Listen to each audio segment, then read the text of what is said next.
Diciembre del 2020, martes 8 de la noche, vamos a dar inicio a la clase correspondiente al curso de evaluación tributaria contable. Por tal motivo, hemos traído nosotros el sílabus correspondiente a la unidad 4. Esta unidad 4, que va a reemplazar a la unidad 3, como hemos ya explicado en clase, es el surgimiento del aspecto laboral, donde vamos a tocar temas como el nacimiento de la relación laboral, reparos tributarios, inspecciones laborales, infracciones y sanciones. Todo lo que corresponda a la cuenta 62, 41, 40 y todo lo que tenga el aspecto de planillas, remuneraciones, PDT, PLAME, etc., vamos a tratarlo en esta unidad 3, que corresponde en el caso del sílabus, estamos reemplazando la unidad 3. La unidad 4 va a corresponder al tema del impuesto a la renta, que como podemos observar se refiere al impuesto a la renta de tercera categoría, que grava las ganancias de todas las instituciones con fines de lucro o ganancias o utilidades. Por tal motivo vamos a recordar un poco lo que hicimos la clase anterior. La clase anterior tomamos un caso que se llamaba Mermeladas S.A., un estado financiero al 31 de diciembre del 2017, donde pudimos explicar algunas de las operaciones que tenían que estar relacionadas con el impuesto general a las ventas. Vimos así compras de mercaderías a un tipo de cambio donde había un pago al contado y un canje por letras. También vimos ventas, también vimos un CARDEX con el sistema de evaluación del método promedio ponderado. El CARDEX correspondía a la mermelada de fresa, calculamos el CARDEX en la evaluación, el promedio ponderado correspondiente fue el de 14.61 y obviamente sacamos el costo de ventas de este producto, que fue trasladado después a los asientos de toda la monografía que nosotros desarrollamos ese día. Esta monografía ha sido colgada en el aula virtual, si no me equivoco. ¿Ya? Tuvimos un resultado, de ahí pasamos al mayor, porque esta etapa final, sobre todo la que viene, la cuarta unidad, vamos a llegar hasta balance de comprobación, balance general, ¿correcto?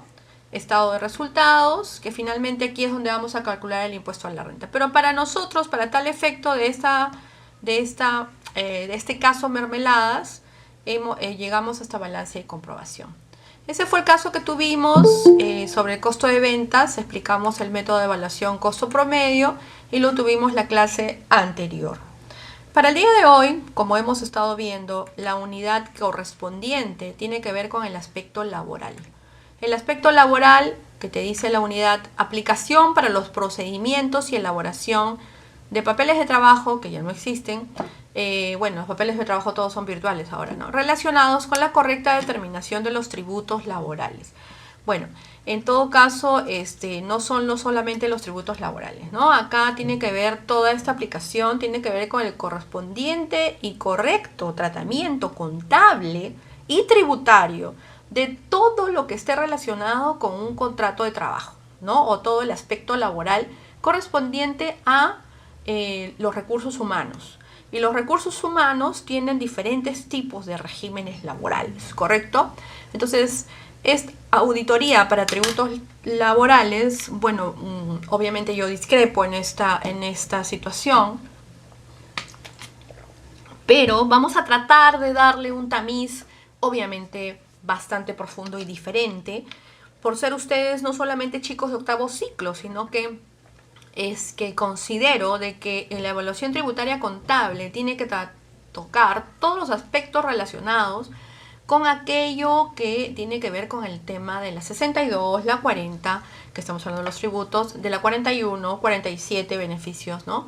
Y después de ver todo el contenido, contenido conceptual, podríamos estar hablando de practicar algunas planillas, ¿no es cierto? El objetivo de nosotros es finalmente dejar planillas como tareas, planillas de remuneraciones, que vamos a verlas en clase, planillas del decreto legislativo 728 que corresponde a la actividad privada, regímenes de construcción civil, por ejemplo, planillas de obreros normales.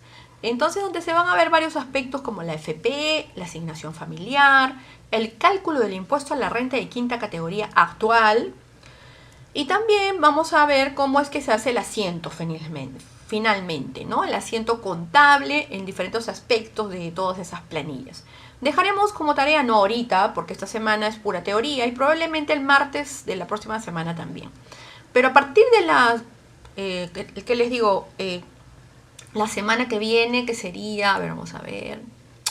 A ver, la semana, exactamente la 10 y la 11, donde se van a dejar ya planillas, ¿no es cierto? Ahí vamos a ver, voy a traer una planilla de construcción civil, voy a traer una planilla de obreros, una planilla de empleados, ¿no es cierto? Entonces, eso vamos a dejar de tarea. Y ahora, ¿y cómo vamos a dejar la tarea? Definitivamente, ya hemos dicho cómo vamos a dejar la tarea. La tarea la vamos a dejar y la voy a explicar la próxima semana. Vamos a dejar dos tipos de planillas. Entonces, las personas que siempre me presentan los trabajos tendrán un tipo de tarea, que yo sé cuáles son, y los que están con menos frecuencia presentarán otra planilla. Entonces habrán 2 a 3 planillas de tarea, con la finalidad de que no se copien, ¿no es cierto? Porque las planillas tienen que hacerlas cada equipo, ¿no?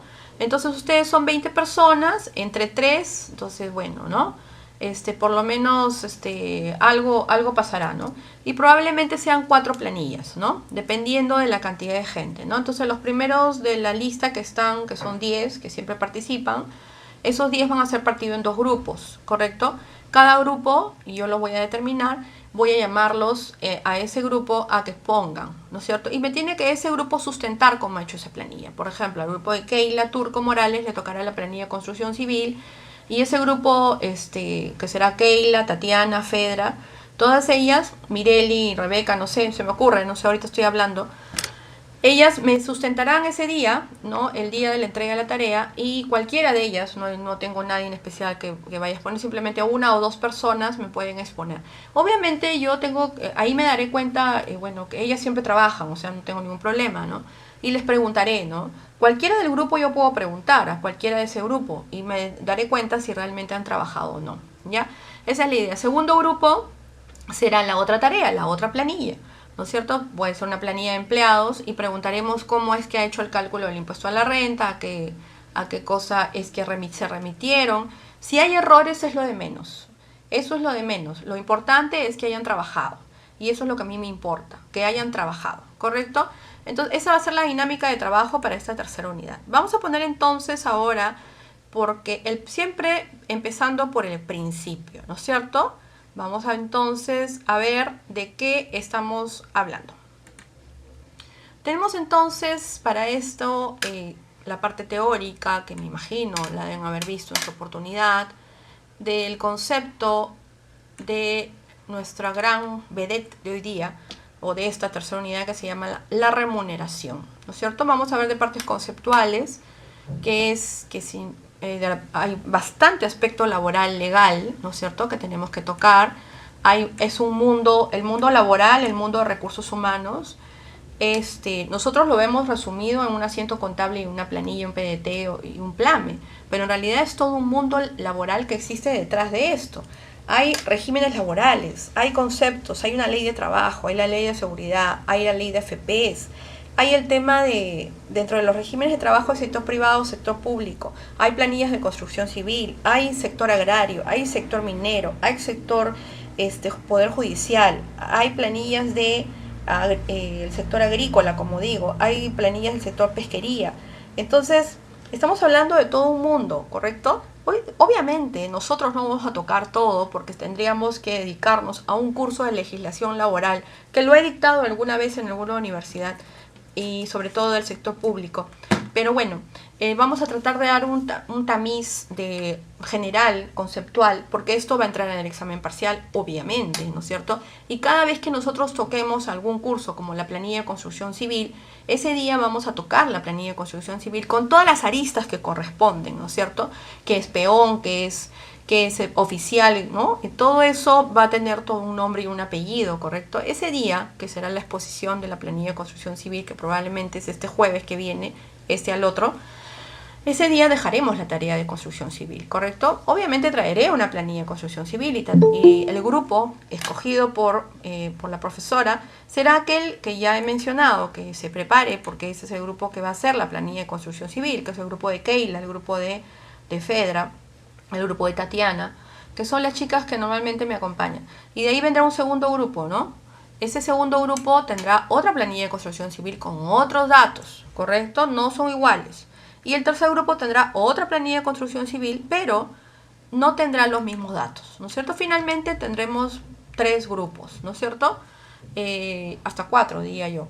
Ahora, si lo cumplen o no, ya es problema de cada uno, ¿no es cierto? El grupo que siempre participa, que está conmigo, que son 10 personas que siempre están, y obviamente los demás que no cumplen, o que se demoran, que entiendo que es por motivos laborales y lo comprendo, traten por favor de seguirnos la cuerda ahora, porque la cuerda va a estar bastante variable, ¿no es cierto? Y va a ser bastante estricto esa tercera unidad. Necesitamos comprobar que realmente han hecho la planilla. Y la única forma de comprobar que han hecho la planilla es que ustedes participen. La dinámica va a ser la misma. Vamos a convocar, vamos a decir, a ver, grupo tal, tiene listo la planilla, para todos va a haber oportunidad, todos pueden participar, pero obviamente son 4 planillas diferentes. Habiendo dicho eso, vamos a continuar por la parte conceptual. La parte conceptual decimos entonces la remuneración. Tiene que haber un principio de igualdad y de no discriminación para hablar sobre lo que es remuneración. El principio de igualdad y no discriminación estuvo considerado en la Constitución de 1979. El artículo 42 fue recogido por la Constitución de 1993 en su artículo 26, numeral 1. Este lineamiento también está contenido en la OIT. Consiste en la prohibición de cualquier distinción, exclusión o preferencia basada en motivos de raza, color, sexo, religión y opinión política que tenga por efecto alterar o anular la igualdad de oportunidades o trato en el empleo. Se violará el principio de igualdad cuando no existan motivos razonables para tratamientos desiguales. El trato especial se justificará y no atentará contra el principio de igualdad y de oportunidades sin discriminación. Si se otorga en mérito a características particulares del trabajador, tales como su capacidad, esfuerzo, dedicación, especialidad u otras. Este principio también incluye a la discriminación que se podría producir en la admisión al empleo o en la formación y capacitación. Las remuneraciones, que también es un derecho constitucional, es el pago realizado por el empleador directamente al trabajador, siempre que sea de su libre disposición, ya sea en dinero o en especies, ya sea en forma periódica o por una sola vez durante el curso del contrato de trabajo.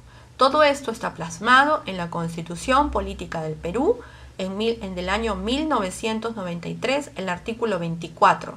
El trabajador tiene derecho a una remuneración equitativa y suficiente que procure para él y su familia el bienestar material y espiritual.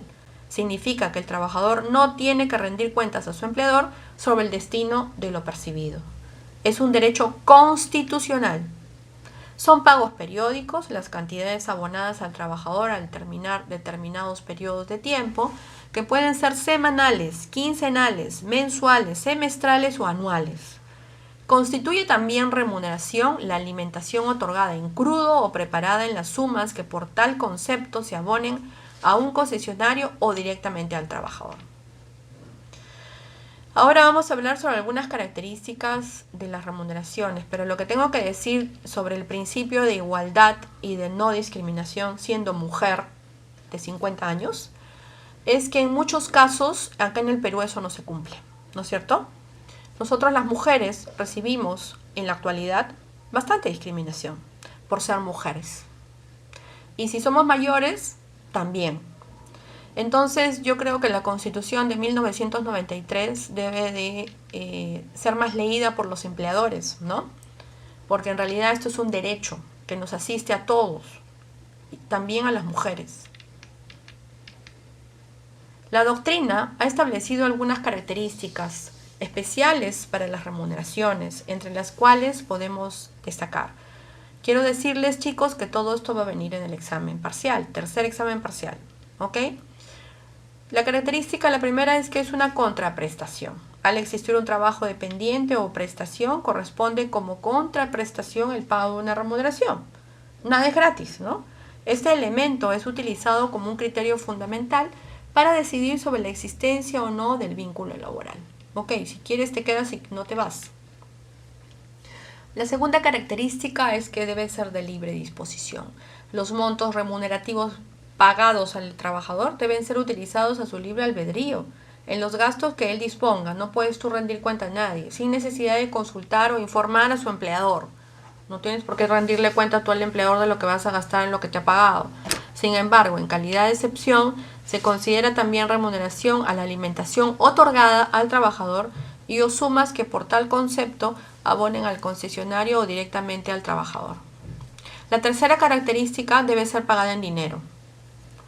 Las remuneraciones deben ser pagadas en dinero por ser el contrato laboral oneroso, o sea, hay un intercambio de dinero por trabajo. Sin embargo, por excepción, también se puede recibir una remuneración en especies, es decir, en artículos o productos de primera necesidad, previa aceptación del trabajador. La cuarta característica es que son intangibles. Las remuneraciones no pueden ser tocadas por nadie, ni siquiera por el empleador, ya que solo puede ser cobrada por el trabajador y excepcionalmente por su esposa, padres o hijos, previa carta poder firmada solemnemente. La quinta característica es que las remuneraciones son inembargables.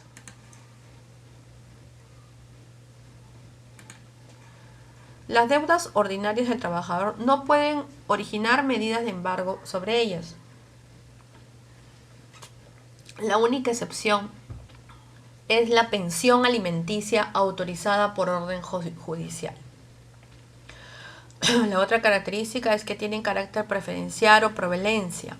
En caso de quiebra o liquidación de la empresa, las remuneraciones, así como los beneficios sociales del trabajador, tienen preferencia frente a otros créditos del trabajador. Vamos a hablar sobre los tipos de clasificación de las remuneraciones. Vamos a empezar por la unidad de tiempo, por la unidad de obra, por la calidad del trabajo, la remuneración integral. Es una clasificación clásica.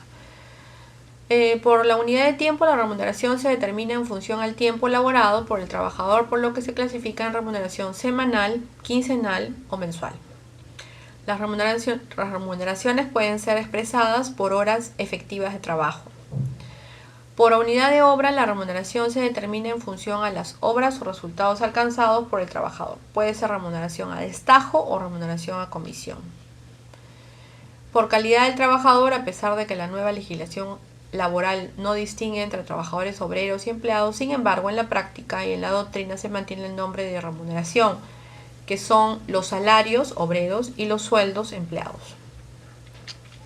Y por último, en la última clasificación tenemos a la remuneración integral. Esta se refiere a que el trabajador y el empleador pueden pactar una remuneración que comprenda un periodo anual y que incluya todos los derechos laborales de origen legal o convencional. Hablando sobre la remuneración mínima vital, en la Constitución de 1993, en el artículo 24, infine, se dice: las remuneraciones mínimas se regulan por el Estado, son con participación de las organizaciones representativas de los trabajadores y los empleadores, o sea que se va ajustando año a año, ¿no? ¿Qué es la remuneración mínima vital? Es el monto remunerativo que debe percibir un trabajador no calificado sujeto al régimen de la actividad privada. Ojo, este es el régimen de la actividad privada. Que labore por lo menos 4 horas diarias en promedio. De acuerdo a la normativa constitucional, la remuneración mínima vital es regulada por el Estado mediante decretos supremos o decretos de urgencia. La intangibilidad e inembargabilidad de las remuneraciones. El decreto supremo es el 001-97-TR, del año 1997. Ok.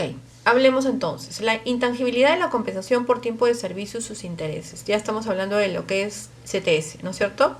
En el artículo 37 de la ley, los depósitos de la compensación por tiempo de servicio, incluidos sus intereses, son intangibles e inembargables, salvo por alimentos y hasta un 50% de ese monto. Su abono solo procede al cese del trabajador, cualquier sea la causa que lo motive, con las únicas excepciones previstos en el artículo 41 de esta ley, y todo pacto contrario es nulo de pleno derecho. Lo que pasa es que tenemos que hacer el depósito de CTS en mayo y en noviembre, ¿no es cierto? El artículo 38, en caso de juicio por alimentos, el empleador debe informar al juzgado bajo responsabilidad y de inmediato sobre el depositario elegido por el trabajador demandado y los depósitos que efectúe, así como de cualquier cambio de depositario. El demandado judicial de embargo será notificado directamente por el juzgado al depositario. En caso de juicio por alimentos, mediante el Poder Judicial hay un mandato directo al empleador donde le descuentan el porcentaje que ha ganado la esposa hacia los hijos, ¿no? Esos porcentajes son descontados de la planilla del trabajador. Imaginemos que haya ganado un 50%, el sueldo del trabajador se le descuenta al momento de hacer la planilla y en vez de abonarle por así 5.000 soles, se le agrega solamente la mitad. 2.000 soles, obviamente después de todos los impuestos, ¿no es cierto? Y esos 2.500 soles se le gira al depósito de la esposa para poder darle alimentación a los hijos. Ahora también queremos un poco hablar del tema. Aquellos esposos que no cumplen con la pensión por alimentos es considerado un delito y son sujetos a cárcel, ¿no? Por no depositar alimentos a sus hijos y estudios también. El artículo 39, en todos los casos en que preceda la afectación en garantía, el retiro parcial o total del depósito en caso de cese incluye los intereses correspondientes. La compensación por tiempo de servicio tiene la calidad del bien común, solo a partir del matrimonio civil o de haber transcurrido 2 años continuos de unión de derecho, y mantendrá dicha calidad hasta la fecha de escritura pública en que los regímenes de separación de patrimonios o de resolución judicial consentida o ejecutoria que ponga fin a dicho régimen. Si están dentro de una sociedad civil y están dentro del régimen de un matrimonio civil, todos los derechos correspondientes a esta compensación por tiempo de servicio por la participación dentro de esta sociedad conyugal le corresponde el 50% a la esposa, de acuerdo al Código Civil. Ingresos complementarios, bonificaciones, asignaciones y gratificaciones. Atentos chicos porque todo esto va a venir en el tercer examen. Bonificación por tiempo de servicio. La legislación actual ha derogado las normas que establecían las bonificaciones por tiempo de servicio. Sin embargo, a algunos trabajadores, o sea, a algunos empleadores les siguen percibiendo. La bonificación por 30 años que se otorga a los trabajadores, empleados y obreros sujetos al régimen de la actividad privada que contaban con 30 años de servicios prestados a un mismo empleador el 29 de julio de 1995 equivale al 30% de su remuneración mensual. 30% de su remuneración mensual por 30 años es una miseria, ya no importa. La bonificación por 25 años que se otorga a las trabajadoras, empleadas, obreras que se contaban con 25 años de servicio prestados a una misma empresa, el 25 equivale al 25% de la remuneración mensual. Vamos a hablar ahora de la asignación familiar. Es un beneficio otorgado a los trabajadores de la actividad privada cuyas remuneraciones no se regulan por negociación colectiva y que tienen hijos menores a su cargo o que siendo mayores están cursando estudios superiores, universitarios o técnicos. La asignación familiar que percibirá es igual al 10% de la remuneración mínima vital vigente en la oportunidad de pago. El sueldo mínimo vital para el periodo vigente hasta el momento es 930 y la asignación familiar que corresponde es 93 soles. Gratificaciones son los pagos realizados por el empleador a sus trabajadores adicionalmente a sus remuneraciones ordinarias a fin de aumentar sus ingresos. Dicho gesto se le vincula a ciertas fechas del año, como por ejemplo la Navidad, el Año Nuevo y las fiestas patrias. Si bien en sus inicios las gratificaciones tuvieron carácter de liberalidad o voluntariedad por parte del empleador, actualmente tienen carácter de obligatorias, legal o convencional. Las gratificaciones se dividen en ordinarias y extraordinarias. Las gratificaciones ordinarias son aquellas que tienen el carácter de obligatorias, ya sea por ley o por el convenio colectivo, o que siendo originalmente gratificaciones ordinarias son otorgadas por más de 2 años consecutivos, tal como lo ha establecido la jurisprudencia laboral. Las remuneraciones ordinarias son las pagadas, las gratificaciones ordinarias son las pagadas por motivo de fiestas patrias en julio, Navidad y Año Nuevo, pagadas en el mes de diciembre. La gratificación ordinaria es considerada en la doctrina laboral como una remuneración diferida, es decir, que el empleador deja de pagarle una proporción de sus remuneraciones habituales al trabajador para poder entregársela en forma total en los meses de julio y diciembre, siendo por ello obligatorio su pago. Gratificaciones extraordinarias son aquellas que, no siendo de carácter obligatorio, se producen por un acto de liberalidad del empleador, quien las otorga sin estar obligado a ello, pudiendo creerlo así conveniente suprimirlas sin que los trabajadores puedan exigirle judicialmente, porque son voluntarias, ¿no? Las gratificaciones extraordinarias, que son otorgadas por 2 años consecutivos, se convierten en gratificaciones extraordinarias y por lo tanto en obligatorias. Bueno, el cálculo del pago de la gratificación, no vamos a ver cálculos ahora porque eso lo vamos a ver en la práctica. El monto de la gratificación ordinaria es equivalente a la remuneración básica que percibe el trabajador en la oportunidad que corresponda otorgar el beneficio. Tratándose de empleados, cada gratificación será equivalente a un sueldo y, en caso de los obreros, a 30 jornales. Para los trabajadores de remuneración imprecisa, las gratificaciones se calcularán de acuerdo a un promedio. Bueno, este es el primer PPT, son 8:36. Vamos a continuar entonces con el segundo PPT.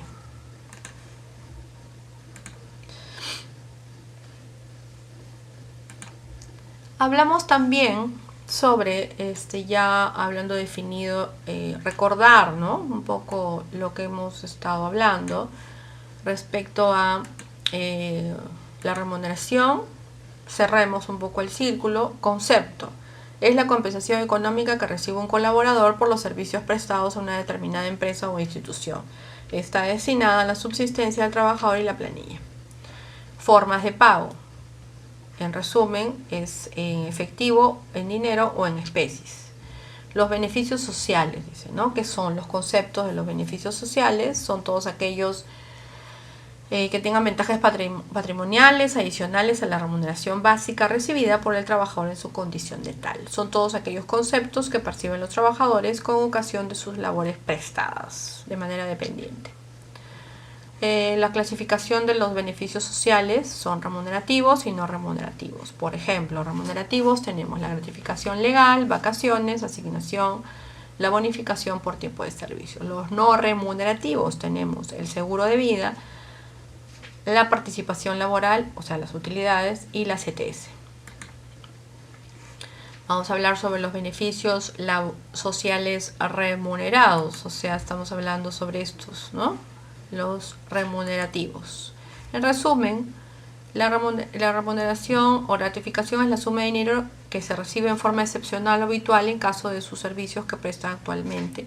Se puede considerar como gratificación toda cantidad que el colaborador recibe del empleador adicionalmente a las demás formas remunerativas para aumentar sus ingresos. Tipos de gratificación: ordinarias y extraordinarias, ya la vimos. Las ordinarias son de carácter obligatorio y las extraordinarias son en forma eventual, pero si se pasan más de 2 años ya se convierten en obligatorias. Es un resumen de todo lo que hemos visto. Acá hablamos de vacaciones, ¿no? De acuerdo al decreto legislativo número 713 y su reglamento, todo trabajador tiene derecho a 30 días calendario de descanso vacacional por cada año completo de servicios. Requisitos: contar con un año continuo de labor. Y segundo, haber cumplido con un determinado número de labor durante dicho año. Quiere decir entonces que si no cumplo el año y me salgo antes, ¿no me pagan vacaciones? No, pues te pagan las vacaciones truncas, ¿no es cierto? Y te calculan la liquidación porcentualmente al tiempo que has estado, ¿correcto? Asignación familiar, hemos visto, acá están los conceptos ya más determinantes.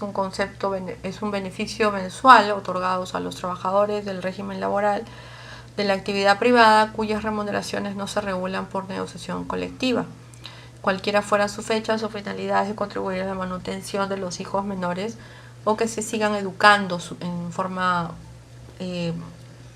en un instituto superior como una universidad o un instituto técnico. Ok, después, ¿qué es una bonificación por tiempo de servicio? Acá está el concepto, ya lo vimos.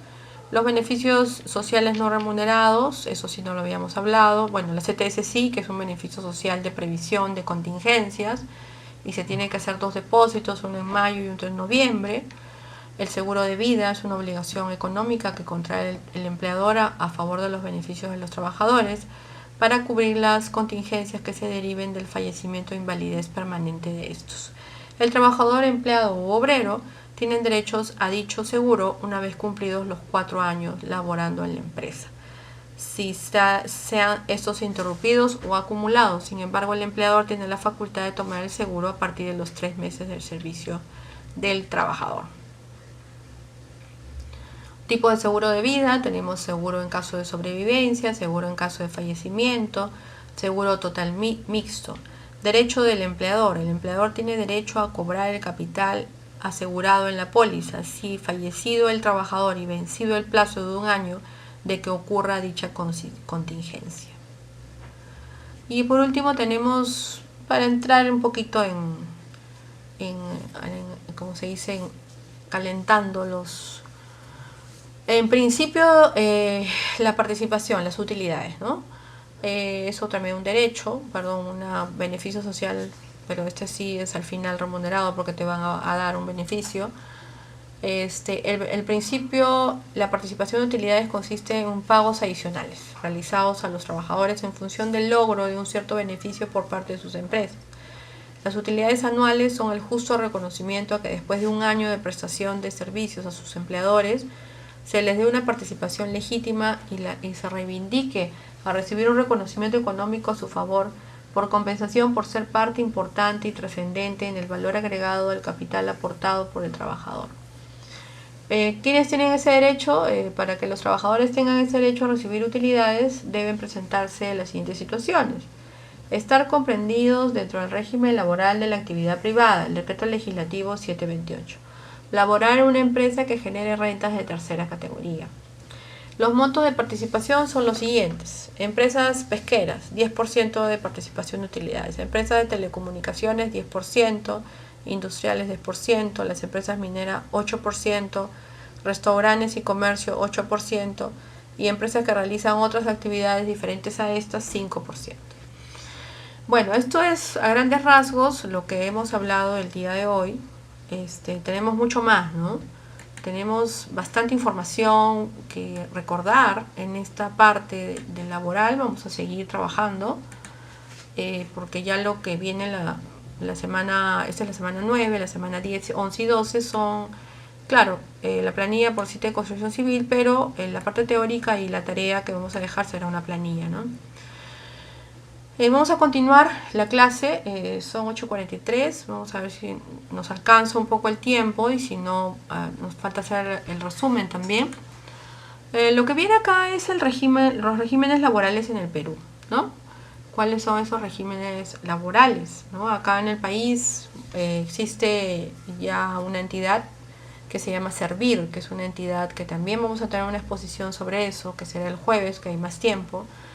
Lo que estamos viendo ahorita simplemente va a ser un tamiz nada más, muy conceptual, muy básico, pero el día jueves vamos a tener el tema de Servir, el tema de seguridad, salud y trabajo. Vamos a ampliar lo que es regímenes laborales, vamos a hablar sobre estos decretos, de cada uno de los decretos. Y comenzamos. Tenemos dentro del régimen laboral, tenemos el decreto legislativo 276, que es el trabajadores del sector público.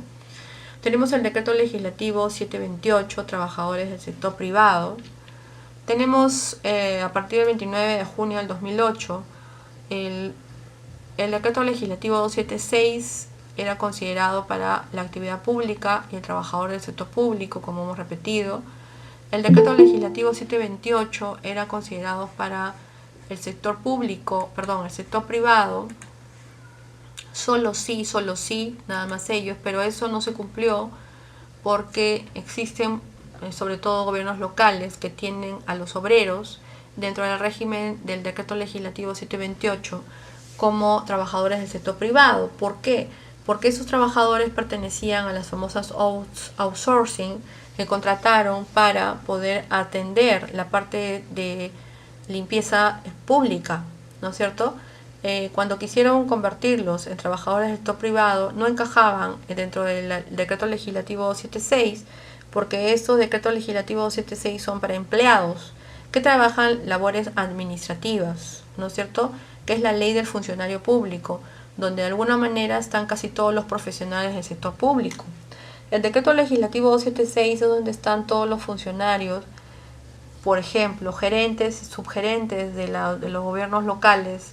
Un jefe de OPP o de planificación y presupuesto no podía tener el mismo nivel que un trabajador obrero de jardines, ¿no es cierto? Entonces se optó porque estos obreros entraran bajo el decreto legislativo 728.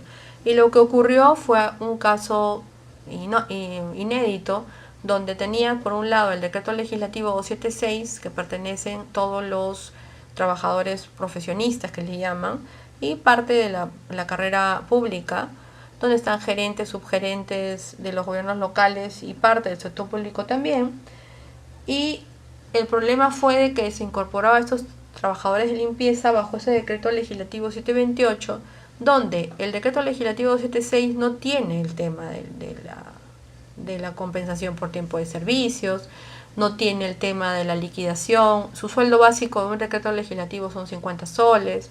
Y finalmente los jardineros tenían este régimen de 728 y finalmente no tenían plazo definido, ¿no? Al final los jardineros tienen muchos gobiernos locales 14 sueldos, donde un decreto legislativo 276 solamente recibe sus 12 sueldos y su gratificación de 300 soles en Navidad y en el Nuevo. El jardinero recibe un sueldo, ¿no? Un sueldo por cada año, CTS, etcétera, todo lo que hemos visto en la exposición, en la primera, ¿no? Y por último tenemos el régimen laboral de la actividad pública, que se llama el famoso decreto legislativo de 57, que es un híbrido, ¿no? Que yo siempre le llamo, es un híbrido, que se formó primero no quiero mencionar los gobiernos, pero con la finalidad de cubrir a todas las plazas técnicas que faltaban por la incapacidad del Estado, ¿no es cierto? Y se formó este decreto legislativo 1057, donde se contrataba bajo el régimen del impuesto a la renta de cuarta categoría, así fue como nació, y con recibo de honorarios a todos los trabajadores CAS, contrato de administración de servicio, se llamaba, ¿no? Y el decreto legislativo era el 1057.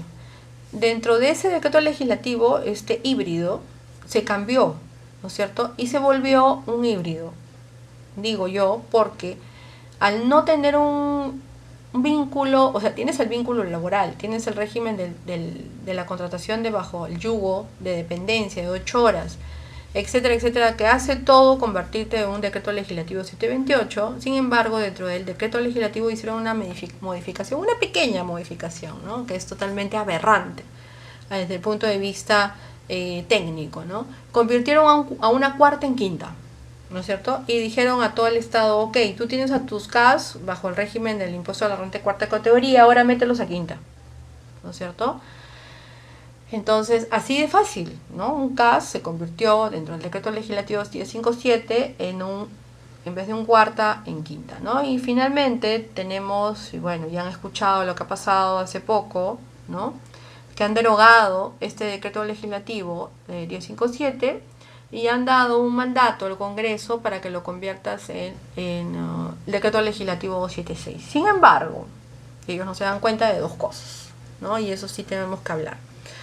Dentro del decreto legislativo 276 están prohibidas las contrataciones, incorporaciones como nombrados, ¿no es cierto?, dentro de este decreto, hace más de 20 años. Tendrían que entonces cambiar también el decreto legislativo 276, el artículo donde prohíbe la incorporación de gente nueva, ¿no? Porque ahí hay un decreto que dice bien claro, se prohíbe la contratación de nuevo personal nombrado, solamente puedes contratar a los funcionarios públicos temporales, que te los haces por 2 años o 3 años, ¿no? Pero incorporar a tus planillas bajo el decreto legislativo 276 como permanentes, no, eso está prohibido para comenzar. Por otro lado, tenemos este decreto legislativo de 57, en la cual pues ya el presupuesto está aprobado, ¿no es cierto? El presupuesto del 2021, y este presupuesto del 2021 es el que correspondería a aceptar los egresos de todo este decreto legislativo. Vamos a parar aquí, nos vamos a quedar en el decreto legislativo 1057 para poder nosotros, ya van a ser las 9 de la noche, explayarnos bastante sobre este decreto legislativo 1057 y todas las consecuencias presupuestales, ¿no es cierto?, y financieras que va a ocasionar este tipo de decisiones totalmente antitécnicas, pues, ¿no? Ellos, sí, es cierto, es válido que todo este personal pasa por momentos bastantes de ¿cómo se llama?, de ineficiencias, porque la ineficiencia es del Estado, de malas decisiones, etcétera, pero las cosas tampoco se pueden hacer a la loca, ¿no? Acá hay un problema técnico, ¿ya? Hay un problema con el decreto legislativo 276 que por un lado prohíbe la contratación e incorporación de nuevo personal a este decreto legislativo. Tendría que cambiarse ese decreto. Y por otro lado, el decreto legislativo, el híbrido, que ya ha sido cambiado más de 10 veces, por último lo están derogando, ¿no? Pero no es así tan fácil. El Congreso, esta ley tiene que ser pasada al Ejecutivo, y el Ejecutivo, estoy casi segura de que lo va a pasar al Tribunal Constitucional. Y por un simple y sencillo motivo, ¿no? Para comenzar, nosotros, no es tanto presupuestal el problema, ¿no? Y lo vamos a explicar, no me va a alcanzar el tiempo de explicarlo ahora. El problema no es presupuestal, les voy adelantando, también es presupuestal, pero el problema presupuestal se puede solucionar despidiendo a otros, ¿no es cierto? O no contratando a tantos. Pero lo vamos a explicar bien técnico el jueves, que tenemos bastante tiempo, ¿no? Ahorita ya se nos acabó el tiempo. Nos vamos a quedar acá en el régimen laboral, decreto legislativo 1057, y la casuística que vamos a ver para el jueves es justamente ese decreto que ha sido derogado en el Congreso, o bueno, que pretenden hacer esto. Realmente es bastante que desear lo que habla el Congreso, es totalmente antitécnico desde el punto de vista presupuestal, desde el punto de vista del CIAF, del sector público. Se nota que es gente que no conoce, ¿no? Pero bueno, vamos a dejarlo acá y vamos a parar aquí en el decreto legislativo 1057. Estamos en la exposición regímenes laborales en el Perú. Ha sido un placer. Vamos en interno a conversar sobre tomar la foto y pasar lista. Muchas gracias, muy buenas noches, siendo el día de hoy 15 de diciembre del 2020. Muchas gracias, curso de evaluación tributaria contable. Gracias, buenas noches.